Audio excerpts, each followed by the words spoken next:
Hello everyone.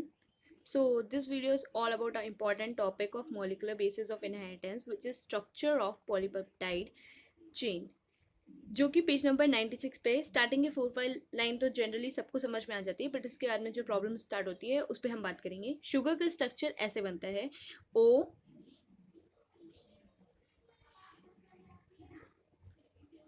यहाँ पे 1 2 3 4 5 दूसरी साइड जो आपको बनाए दिख रहा है वो शुगर का स्ट्रक्चर है और यहाँ पे एक और हमारा लगाता है CH2OH तो ये हमारा फिफ्थ हो जाता है।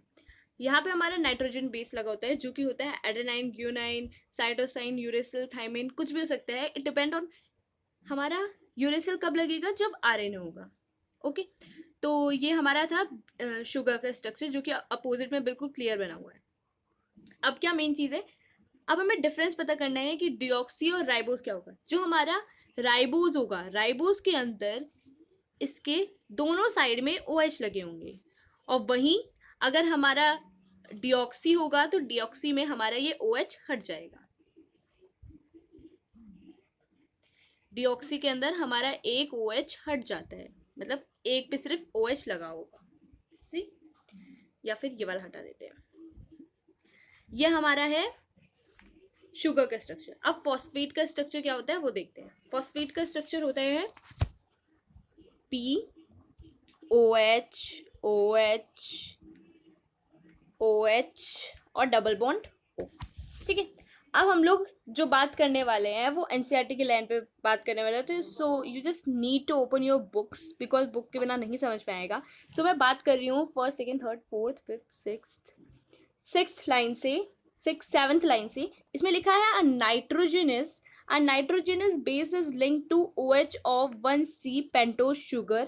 अब देखो क्या बताया। अब हमें पहले तो पेंटोज शुगर के बारे में बात की तो हमारी पेंटोज शुगर बनाना है। ठीक है, सबसे पहले हम अपनी पेंटोज शुगर बना लेंगे जो कि मैंने इसका नेक काफ़ी छोटा कर दिया है। जस्ट CH2OH हमें पता है ये फॉस्फेट ग्रुप लगेगा यहाँ पे, ये हमारा फिफ्थ है, इसे पेंटोज शुगर बोलते हैं।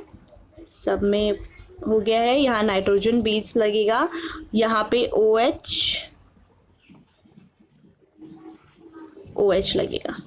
यप, अब देखते हैं कि इसमें लिखा हुआ है a nitrogenous base is linked to OH of 1C pentose sugar and glycosidic linkage. N glycosidic linkage कब होता है? एन ग्लाइकोसिडिक लिंकेज इसे बोलते हैं जब हमारा कार्बन कार्बन नाइट्रोजन बीच में हो तो इसे बोलते हैं an glycosidic linkage. Is that clear? ठीक है, ये था हमारे एन ग्लाइकोसिडिक लिंकेज। अब इसमें बोला है हमें कि nitrogen pentose sugar OH of 1C, मतलब जो हमारा कार्बन है वो पेंटोज शुगर ग्लाइकोसिडिक है, ये तो हमें पता चल गया। यहाँ पे हमारे ग्लाइकोसिडिक की बात कर रहे हैं, यहाँ पे हमारे इसकी बात कर रहे हैं कि ग्लाइकोसिडिक लगा हुआ है। ठीक है, इसके बाद में हमारा adenine adenosine deoxy adenosine guanosine cytosine है। When a phosphate group is linked to, अब फॉस्फेट ग्रुप हमारा कहाँ लगता है ये जानना बहुत। हमारा फॉस्फेट ग्रुप लगा है 5C कार्बन पे जो कि लिखा हुआ है when a phosphate group is linked to OH of 5C of a nucleoside through a, किससे जुड़ा होता है ये? फॉस्फोडाइस्टर बॉन्ड से। किसके से? यहाँ पे फॉस्फो ईस्टर बॉन्ड है, डाइस्टर नहीं है। अब मैं इस चीज का भी फर्क बताऊंगी भाई कैसे हुआ है ये। अभी ये फॉस्फो ईस्टर है, फॉस्फोडाइस्टर कब होगा ये भी मैं अगली लाइन में एक्सप्लेन करूंगी। उससे पहले मुझे दो शुगर्स के स्ट्रक्चर बनाने होंगे।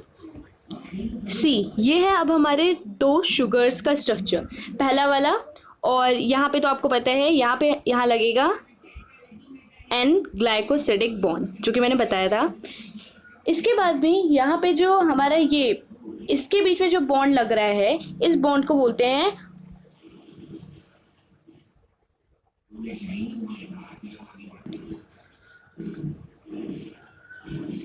इसे हम बोलते हैं फॉस्फो ईस्टर बॉन्ड। ठीक है, ये पहला हमारा था तो फॉस्फो ईस्टर बॉन्ड हो गया, ये हमारा दूसरा कार्बन चेंज है।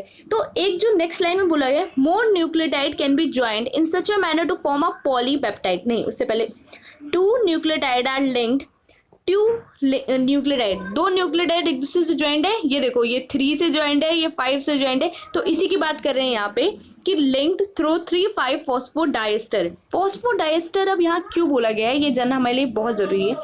फॉस्फोडाइस्टर क्यों बोला है, यहाँ पे एक बॉन्ड बन रहा है फॉस्फोईस्टर का और 2 बॉन्ड बन रहे हैं, इसके वजह से इसका जो नाम हो गया है वो हो गया फॉस्फोडाइस्टर। फॉस्फोडाइस्टर ये वाले बॉन्ड को बोल रहे हैं, फॉस्फोडाइस्टर ये वाले बॉन्ड की वजह से हुआ है, ये वाला जो हमारा होता है कि फॉस्फोईस्टर बॉन्ड होता है। ओके,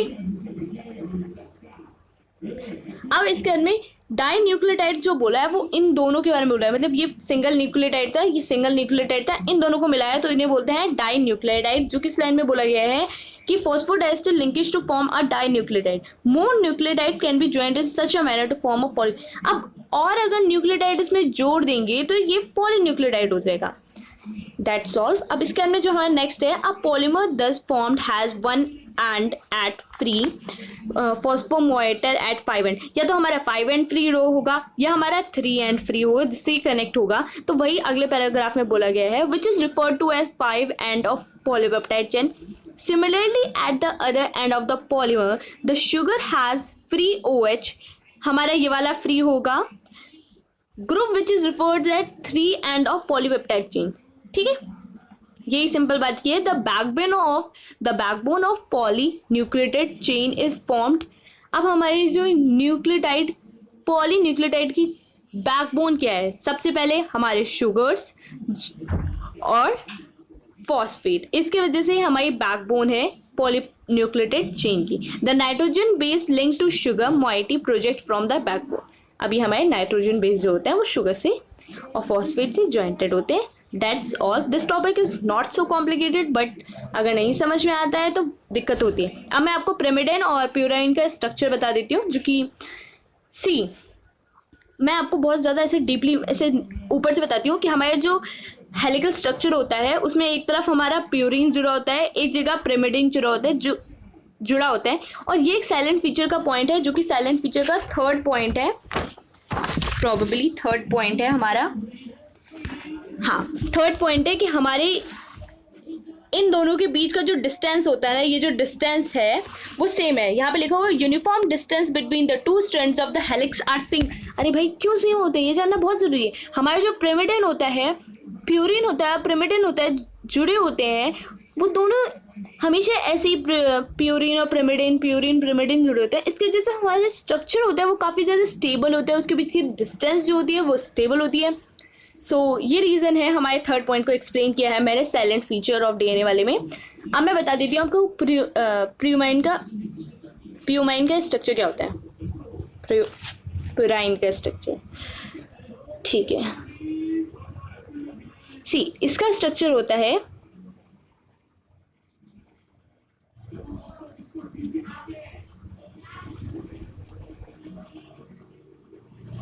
ये है हमारा प्यूराइन का और ये है पिरिमिडिन।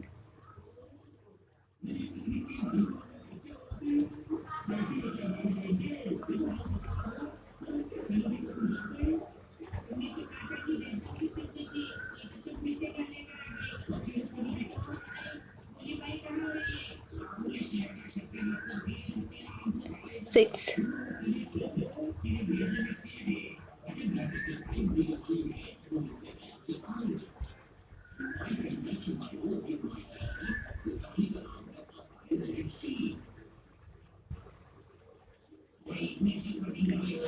सो ये है हमारे स्ट्रक्चर, और इसमें जहाँ पे हमें नाइट्रोजन कनेक्ट होता है वो हमारे नाइट्रोजन पिरिमिडिन में होता है 1 और 3 पे, और हमारा जो प्यूराइन है उसमें होता है फर्स्ट, मैं यहाँ लिख देती हूँ, फर्स्ट, थर्ड,